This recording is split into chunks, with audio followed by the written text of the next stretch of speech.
bertemu dengan Kanjeng Ratu Pantai Selatan atau Bunda Ratu Laut Kidul. Pokoknya nggak sampai 5 menit, sempat berdoa, "Ya Allah, ini apa yang saya rasakan?"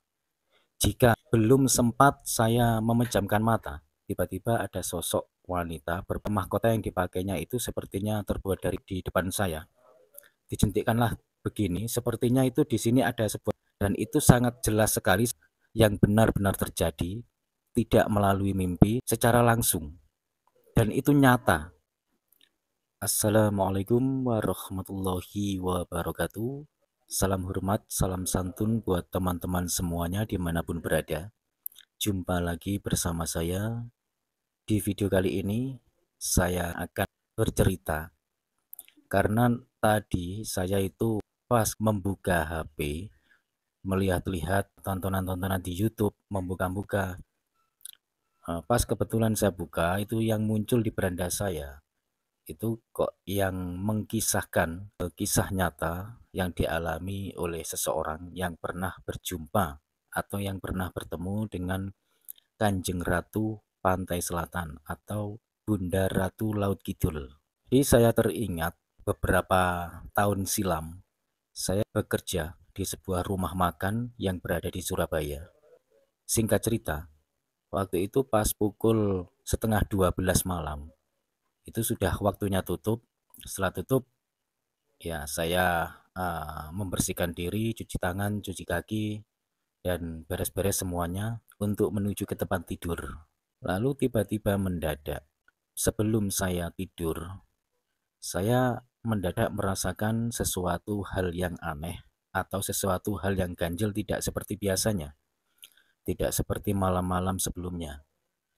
Dan di saat saya merasakan hal yang saya rasakan, keganjilan-keganjilan rasa yang gimana ya rasanya, sulit sekali saya ucapkan dan mungkin sahabat-sahabat yang pernah merasakan sesuatu hal yang ganjil memang susah sekali untuk diceritakan ya. Memang ada sih sesuatu yang ganjil yang dirasakan itu ada sebagian yang bisa diceritakan, ada sebagian yang tidak. Dan pada saat saya merasakan keganjilan-keganjilan atau hawa-hawa yang tidak seperti biasanya itu, saya sempat bengong sendirian. Dan itu saya bengong nggak lama, cuman sekitar 2 atau 3 menit, pokoknya nggak sampai 5 menit. Habis itu saya sudah merasa kecapean, karena saya kecapean, saya rebahkan dulu badan saya di tempat tidur. Waktu itu saya tidurnya berdua dengan teman saya yang satu kerja di situ. Sebelum saya memejamkan mata, dalam hati saya sempat berdoa, "Ya Allah, ini apa yang saya rasakan? Jika yang saya rasakan ini sesuatu hal yang tidak baik atau yang buruk, tolong jauhkan. Dan jika sesuatu yang saya rasakan ini adalah sesuatu hal yang baik atau positif, tolong beri saya petunjuk ya Allah."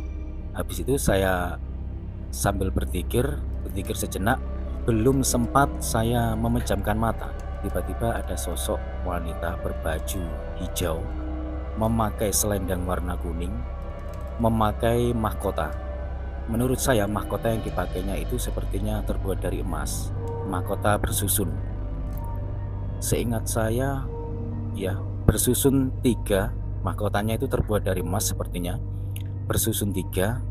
Terus ada sedikit ukiran-ukiran bunga, seperti ukir-ukiran gitulah, ukir-ukiran yang berada di mahkotanya itu. Dan ada beberapa permata, seingat saya ada berapa, yang saya lihat itu samar permatanya, sepertinya ada 3 seingat saya. Yang di situ orangnya wajahnya keibuan, tapi cukup cantik sekali. Waktu itu beliau memandang saya sambil tersenyum. Dan pada saat tersenyum itulah tiba-tiba saya itu dijentikkan gini dari jarak sekitar berapa, kira-kira sekitar 3 atau 4 meter seingat saya. Ya, jarak 3 atau 4 meter kira-kira begitu di depan saya. Dijentikkanlah begini, sepertinya itu di sini ada sebuah kerikil. Kerikil kecil dijentikkan begini pas mengenai mata saya sebelah kiri ini. Pas waktu mengenai mata saya sebelah kiri, spontan otomatis saya berkedip. Dan pada saat saya berkedip itulah beliau hilang. Hanya satu kedipan mata, beliau hilang.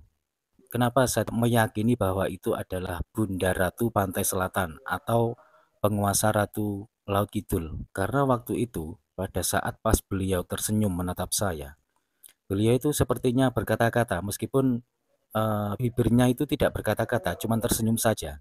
Dan itu sangat jelas sekali saya rasakan dari hati saya, sepertinya mendengar, tapi mendengar dalam hati. Itu yang saya maksud. Dan ini memang tidak masuk akal dan sesuatu yang terjadi di luar logika, teman-temannya.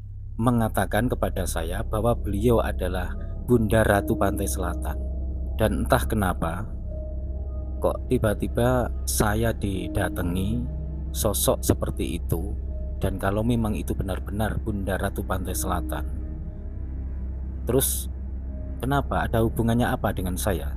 Padahal saya itu pada saat itu saya tidak pernah berpikir atau memikirkan beliau, bahkan untuk mendengar atau mengorek-ngorek kisah atau sejarah beliau pun saya tidak pernah.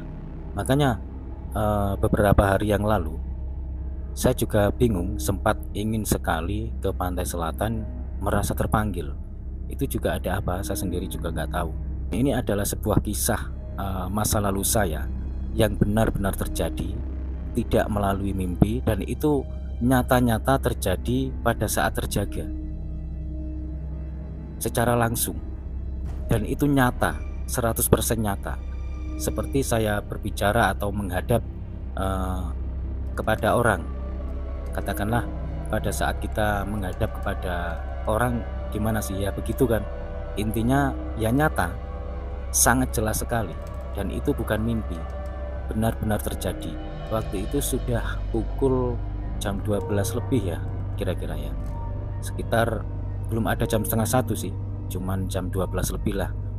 Karena waktu itu pas pukul setengah 12 sudah beres-beres untuk tutup. Sampai jam 12 saya mencuci tangan, kaki, dan lain sebagainya, langsung berangkat ke tempat tidur, beranjak ke tempat tidur. Dan disitulah kejadiannya. Sampai sekarang pun saya masih ingat, karena sangat jelas sekali dan itu nyata. Gitu teman-teman. Dan satu hal lagi yang belum saya ceritakan tadi. Anehnya pada saat saya melihat, menatap wajah beliau, saling menatap, herannya saya itu seakan-akan itu gimana ya, tidak terkejut, tidak heran, tidak kaget, tidak punya perasaan apa-apa. Ya saya cuman memandang gini aja, seperti wajarnya orang melihat orang lain, begitu. Justru saya terkejut setelah itu kejadian itu selesai. Ini adalah kisah yang pernah saya alami secara nyata. Dan sampai sekarang pun saya meyakini bahwa itu adalah Bunda Ratu Kidul atau Ratu Penguasa Pantai Selatan. Ya, baik teman-teman, yang percaya monggo saya persilakan, yang tidak juga tidak apa-apa. Saya tidak pernah menyuruh teman-teman untuk percaya kepada saya, apalagi sampai memaksa. Untuk percaya dan tidaknya itu kan kembali ke pribadi masing-masing, tapi percayalah bahwa gaib itu ada. Baik, sekian dulu dari saya. Semoga sedikit cerita ini kita bisa mengambil hikmahnya. Wassalamualaikum warahmatullahi wabarakatuh. Rahayu, salam budaya.